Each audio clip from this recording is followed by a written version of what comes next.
Hi there, and welcome to the Skylight Books author reading series. If you'd like to learn more about us and our many upcoming author events, please visit skylightbooks.com, where you can browse our inventory, buy books, and join our Friends with Benefits Club. You can also follow us on Twitter, Tumblr, and Facebook.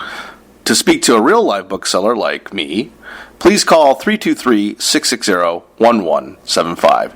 Thanks for your support, and enjoy. But we're here tonight to celebrate the release of Karl Geary's novel Montpelier Parade, described by The Guardian as pitch perfect, and the Irish Times as luminous, brilliantly paced, full of tension and tenderness. Here to introduce Karl is J.T. Petty, an American film director, author, and video game writer. His graphic novel Bloody Chester was published by First Second. Please help me welcome J.T. Thank you very much. Hey. Karl asked me to introduce him. I assume most of you know him. And it's funny thinking back on his biography of how many different things he's done, and when I meet different people from his life, how differently they think of him. Because he's a actor and a screenwriter. He's now a novelist.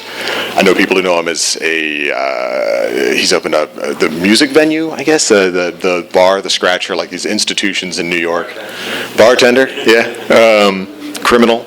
And through all of it, like one of his criminal activities actually, like I remember him telling me that story is now the basis of one of the films I'm working on, which I won't describe because I don't know what the statute of limitations on that sort of stuff is. But Karl is a remarkable filmmaker, remarkable storyteller, and in everything that he's done, I think what is interesting is that he's very much a builder. You know, when he was making the Scratcher, it was always about he knew a guy who could get him some pews, and he like took those pews apart and he built this place. And then he was building a house, and then he was like working on a screenplay, and I worked on screenplays with him.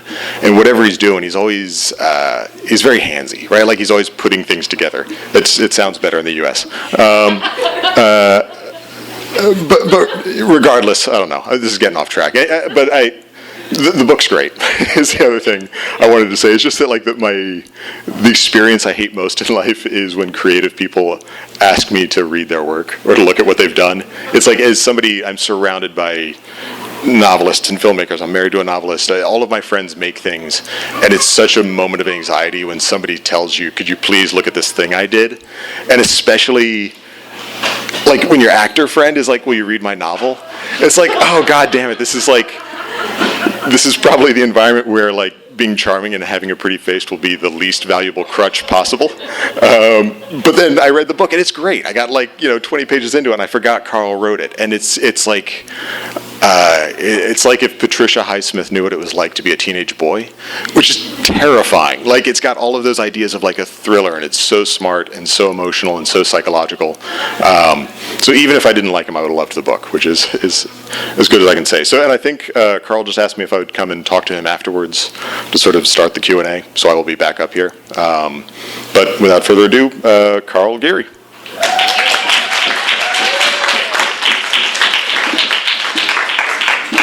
Thanks, JT. Hello. Are we in? Oh. Go right there. That's all right. Oh, I'm back. I'm on. That's the sweetest thing. He's usually so mean to me, and I just assumed he would continue that tradition. So I'm really kind of moved by that. Thank you all for coming out. I got in late last night from Glasgow, which is where I live, because Ireland is no longer depressing enough. And I took a train down, and then I took a flight, and so I'm kind of out of it in some ways. But it's the start of a fairly long tour across the US, and it's lovely to see some old friends. Thanks for showing up.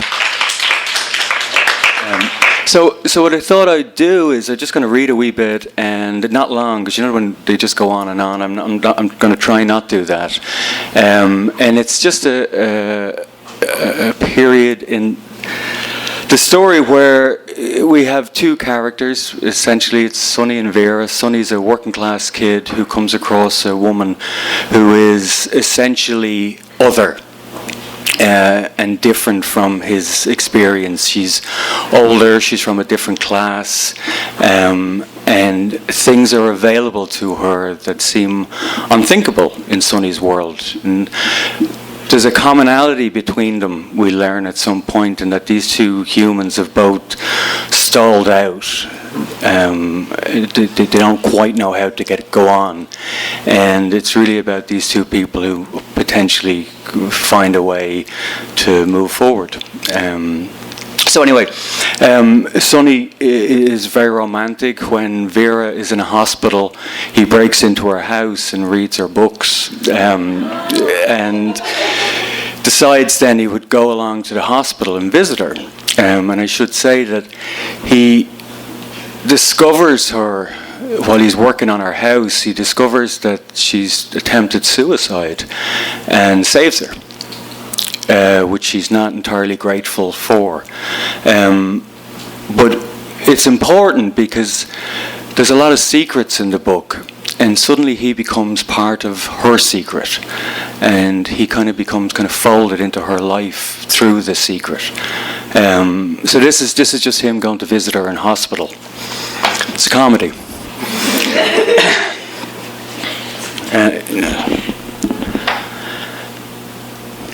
Have you come to read to me, says Vera. If you like, if you have a book, you say. The heavy door closing behind you. The lights were off in the smoking room, and Vera was an L-shaped silhouette in the green chair, catching none of the creeping light from the large window. You had walked first past her empty house, too frightened to go inside. Then continuing along the road until you reached the hospital. You waited outside, watching through the plate glass for the matron to move away from her post. Then you went along the dim corridor, up the stairs, passing occasional late-night visitors coming to and from the intensive care unit. Murmurs of difficult conversations echoing off the sterile walls and floors. From the doorway of her ward, you had seen Vera's unmade bed and empty sheets, the blue blanket in a great mound at its base. I couldn't sleep, you say, and walked over and sat down next to her. Are you here to see me? Or is there someone else you're visiting? You, I'm here to see you. What would you have done if I was asleep? Don't know, waited, woken you. She smiled and passed a packet of smokes she held in her hand. Do you know what I'd love, she says? Toast, with real butter and marmalade, decent fucking coffee. She had not put on her slippers, and her big toe closest to you had a scrape of red nail varnish. There's a farter in my ward. I've not located her, but she's there, farting. You laughed, and she seemed to like that. There's another woman about my age, has these awful little snot-nosed kids pile around her every day. I don't think she's sick. She's on sabbatical, and when they leave, she takes out a magazine and visibly relaxes. Have you children, you say? But she didn't like that. A long ash toppled from the top of her cigarette and fell unnoticed. Are your feet cold, you say? No. What's your story, Sonny? I don't know. Have you a crush on me or something? You looked away and felt your face flush. There's no need to be coquettish about it. I don't know what that means. It means you need to read more. Not too old for you, no. She looked at you then, and you were brave and held her stare. No, you say. I suppose if that's what works for you. What's with the wine, the red wine? Who's that for? Me. Just you. Yeah, a bit flowery for your neck of the woods, no? My neck of the woods. Look, if you're going to pretend to be stupid, I'll find another friend. Yes, your neck of the woods. The end where teenage lads don't drink red wine. And she lit another cigarette. The small flame illuminated her face. You watched her hands fold around the flame and her mouth press forward. Why did you move to Ireland? I like the rain. You must fucking love it so. Who cares, Sonny? I mean, it's a story. I do, you say. Well, good, you make one up and we'll both believe it. You were lost then. You really had no idea how to speak with her. If it were Sharon, you'd have just pushed her and she'd have pushed you back, and that would be that. But you sat in the dark room in the silence and smoked, and you were glad to know you had the duration of time a fresh lit cigarette gave you, each puff falling like pink sand from an hourglass. The silence between you was enough. You watched her secretly at first, and then allowed your stare to openly settle here and there as you pleased, and she showed no signs of discomfort. She was beautiful, your Vera, and perhaps used to being watched. She turned then and caught your eye on purpose, held it like a vice, like an inspection. Your eyes and nose and mouth and chin. You're too young to be lonely. Where are your friends, she says. Where are yours? She continued to watch you and might have said something, but her attention was turned to the sound of quick footsteps from the corridor. They stopped, and at once the door was pushed open. "Oh, it's you in here, Vera," says a nurse, scarcely filling the door frame. You could see a dark crucifix strapped to the wall behind her. It frightens you. A crucifix always frightens you. "Yes," says Vera, "my nephew has paid a visit from Wexford." "Oh, well," says the nurse, "we're not disturbing you." "Well, it's certainly bending the rules. As you know, I mean, really, you should not be let up at this late hour. It might make the other women uncomfortable." "Of course," says Vera. "Right so." The nurse nodded sharply once and the door closed behind her. "That's your marching orders, I think," she says. "What's she got against people from Wexford, you say?" Standing. She smiled a bit, and you wondered if you were making it up because you wanted it to be true, or did she seem disappointed you were leaving? "Thanks for the visit," she says. "Yeah," you say, standing over her. She looked up with a slight smile. "You better go before you make the women uncomfortable."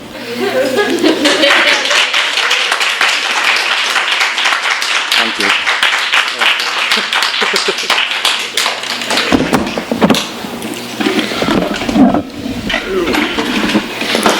That was great. Thank you. So yes, I didn't know I had permission to be mean. So like, what was the most embarrassing part about writing this book? Is that really a question? No. So how did you how did you decide this was going to be a book?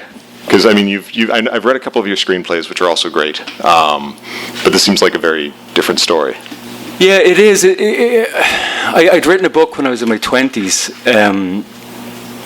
That was terrible, but it served as an apprenticeship for the way I would think in some ways, and I think I would identify in some ways for myself in this private way as a prose writer. You know, it's something I kind of feel moves me in a way that other forms of communication don't, and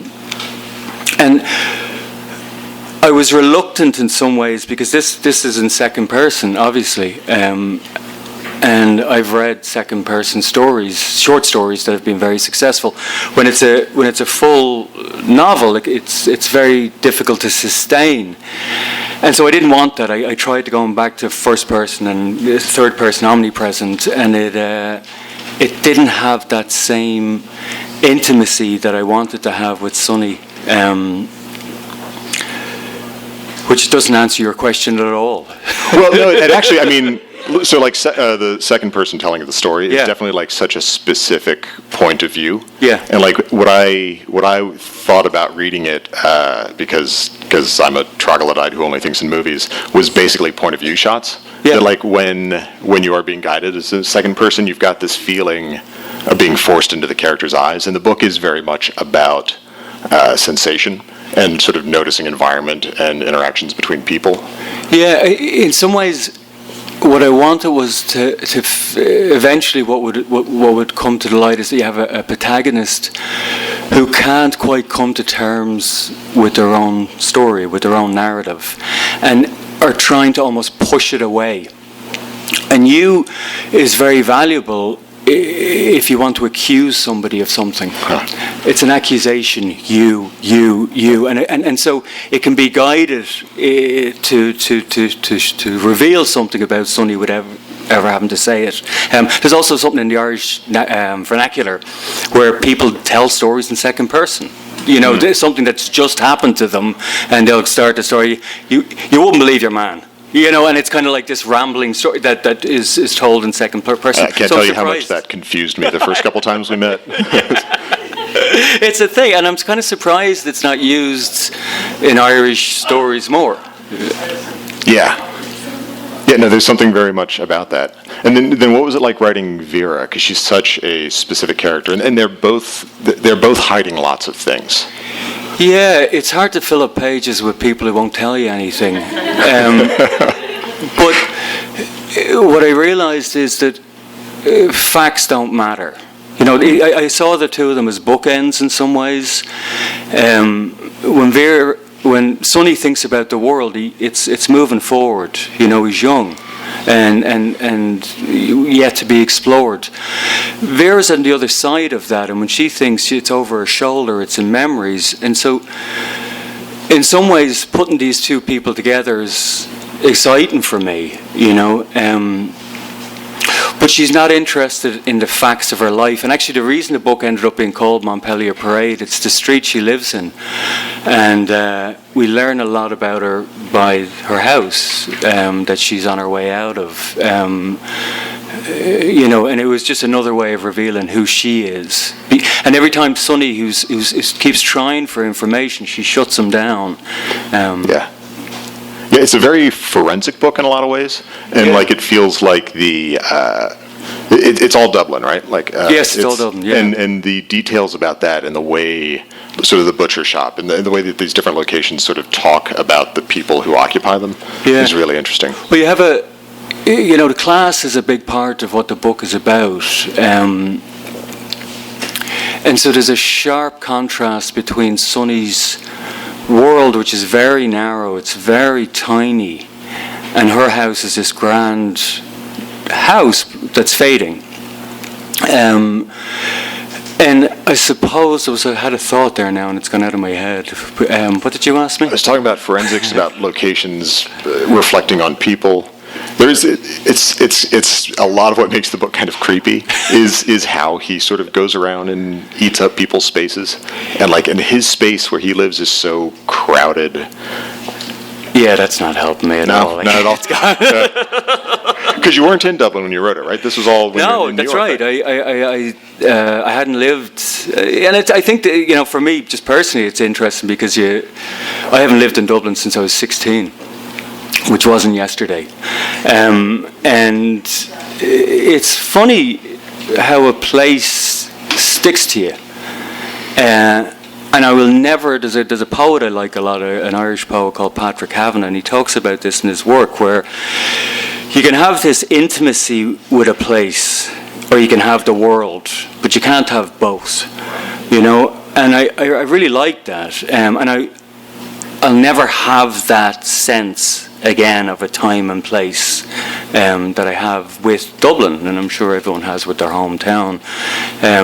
But his father's a builder, and he spends a lot of time with him just building walls, and just I like that image, this kind of fortification that's going on, where on one hand, he wants to be his father's son. He wants to be part of the community, but he's looked over the wall, and you can't have both, and so there's this choice he's to make. There's a thing with the hero's journey, that mythology, where it always gets, the story ends. So the story is the hero goes into the underworld and he has this big fight. He fights the dragon or whoever it is, and is victorious and gets the wisdom.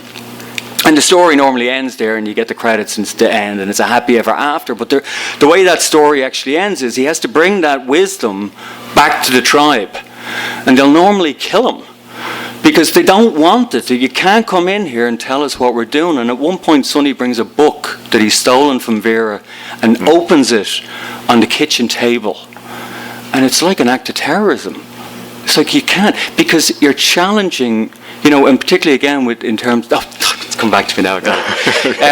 In terms of class, I wasn't interested. Look, Irish fiction has handled working class poverty to the point of pornography at this point. I mean, we've done that really well, and so I wasn't interested in that. But what does interest me, if not what's on the table or in the fridge, is what's not on the bookshelves and what's not on the walls. And that's what Vera gives. That's her gift to him, is that she shows him through that stuff that there's another world. Showed up for the sex and stayed for the books. And so every relationship. We should probably open it to the audience, because I'm obviously not helping. Does anybody have any questions? Congratulations, Karl. Thank you. I'm very excited to read it. I haven't read it yet, but I'm just curious, with everything you've done in your life, why now? Why write a novel now? Was it something that you said you tried writing a book in your 20s and you put it away. Was it something that frightened you a little bit, or it just felt like it just for some reason now was the time in your life that you wanted to sit down? I know it took you a while to write it. Yeah, right? yeah, it was 4 years, 4.5 years. But you're absolutely right, yeah. I think I found it very frightening. Not just because the process of writing, but which is excruciating in its own way, but I found it very difficult to sit throughout my 20s and 30s. Still, I mean physically, I found that very difficult. And now I'm just tired. So it helps. But no, I think it's a really good point. I think, I would love to be more like Keats, without the dead at 25 bit, but some people are very capable younger. And there's a quote that I heard that Joyce, of course, it's sort of cliche, but Joyce has this quote after writing Dubliners, and he was talking about language, and he said that he wanted to approach the language with a scrupulous meanness, meaning that it's not exaggerated one way or another. And I think I really like that. I took hundreds of pages away because I wanted it to be, not mean, but I wanted to come back to the essential, that each part of it was defendable.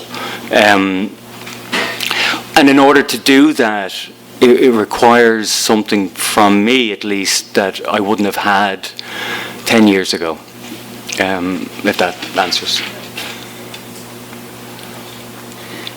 Yeah. Hello, mate. I thought it was really the short bits that we got, very inviting and very well detailed. So I've got two questions. One, why did you decide to write as a book instead of a script, which is something you more go towards as an actor-writer? And what were the pitfalls and the strengths of being an actor in that moment and having all the imagination to be able to pick out the details when you didn't have to restrain yourself? And what was it useful? Oh, thanks. There's a relationship that I find anyway with as a reader towards an author. You meet in the middle somewhere, and it's a private place you meet, and you have to show up to meet them. You can't just sit there for 2 hours and be told. And I felt like this story deserved to be told in a way that was more private. And with that private, I wouldn't know how to do that as a filmmaker. Somebody more talented might be able to, but I couldn't. And also, I wanted the experience of that I get as a writer in my part of it, But I like that agreement that readers and writers have, that you'll meet somewhere in the center. Because I think the difference between narrative prose and filmmaking is that one kind of points, which is prose points, and cinema reveals, and I think they're different things, and they look a lot alike, but I really don't think they are. Do you know that kind of, in terms of how one tells a story? There's a second part to that, yes. And the second bit, I don't know. It's funny. I wonder if having been an actor and scriptwriter wasn't a hindrance in some ways. I would like to think it's not. I think my ear is tuned fairly well to dialogue, but it doesn't help me write it because it's a different muscle. So I actually think, if anything, it was something you have to almost undo what you know and start afresh. Yeah.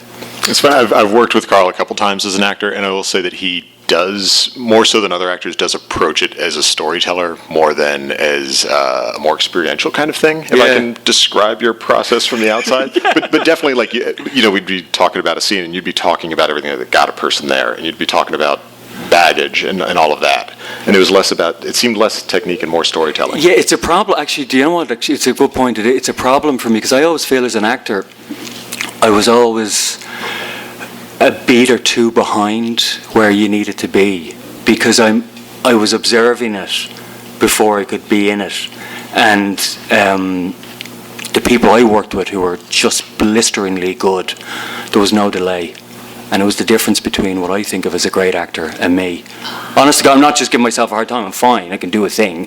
But I really do think, like, you know, when you watch, it's just this blistering alertness to the moment, which I don't have because I tend to observe it. Well, there's different kind of actors. Well, that's right. I mean, it's also just like there's. Well, that's right. Yeah. Well, it's like there's the Tom Hardy actors who obviously might not have brain stems. Yeah, you know, correct, but they're yeah. just like, oh, they react so quickly Yeah. and interestingly. But Yeah, then, correct. But there's, you know, like De Niro's putting in craft. Yeah. There's stuff going on. Yeah. So don't be so hard on yourself. Thank you. I Your appreciate book's good too.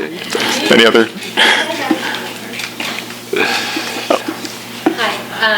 What was your process like? Like, how did you create the space? You know, you've got kids, you've got a full life. I am just like, don't really have the energy or time. Room for my creative life these days. Yeah, I think it's really a struggle. I think anyone who has kids and are around in a real way, it's tough. But I think I would get up before them. Nice. And that was the way to do it. It's if I couldn't get up before them, it didn't happen. So there was that. I'm not good at writing in the evening. There's nothing left. But I loved that bit in the morning, an hour or two. Amazing. But actually what was great is the every day, that if you did that. Even, I have a friend of mine who's a terrific author and has written 4 books now. Writes 20 minutes, but every day. But it's quite strict with herself about that. To do a lot in 20 minutes, the pages add up, you know. Will we leave them in peace? We got one more. Oh, no, Yeah. excuse me. What writers have influenced you in this book? This book, huge influence in this there's a woman called Maeve Binchy. No, not Binchy, Jesus, Brennan. There's also a woman called Maeve Binchy, but she wasn't. It was Maeve Brennan, who really only wrote 3 small novellas. She wrote for The New Yorker, and she wrote for The New Yorker under the watchful eye of William Maxwell. Am I saying that right? Yeah. Who was quite a force of nature as an editor. I think he'd worked with Salinger and people like that. He was quite something. And she had this thing that everything she would write, before she would present it to this guy, she wanted to be able to defend every word. But her books are set on one street in Dublin in, I think, the 50s. And they're very simple stories, but they're beautiful, and I love that. You know, I like the way, you know, if you describe a room well enough, you'll know something about the world, and that's what she does. It's just these very simple stories. So she was huge for me, particularly a book called Springs of Affection. And there's another guy who never made it. I'm surprised. He was huge in France and in Europe. A guy called John McGahern, who writes rural stories, farming. Small stories.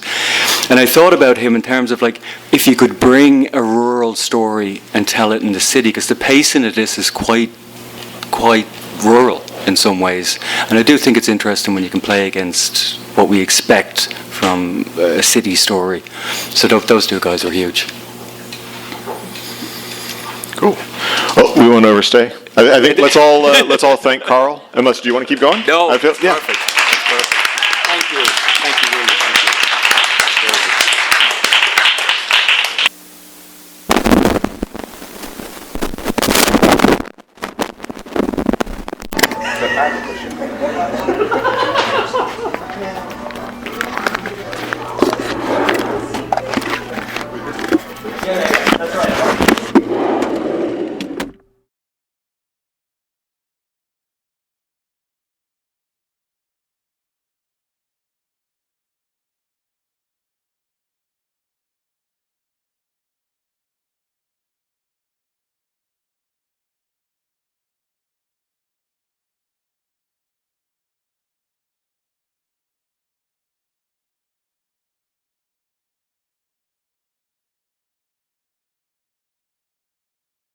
You've been listening to the Skylight Books author reading series.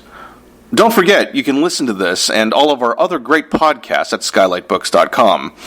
Thanks again for stopping by, and we hope to see you soon.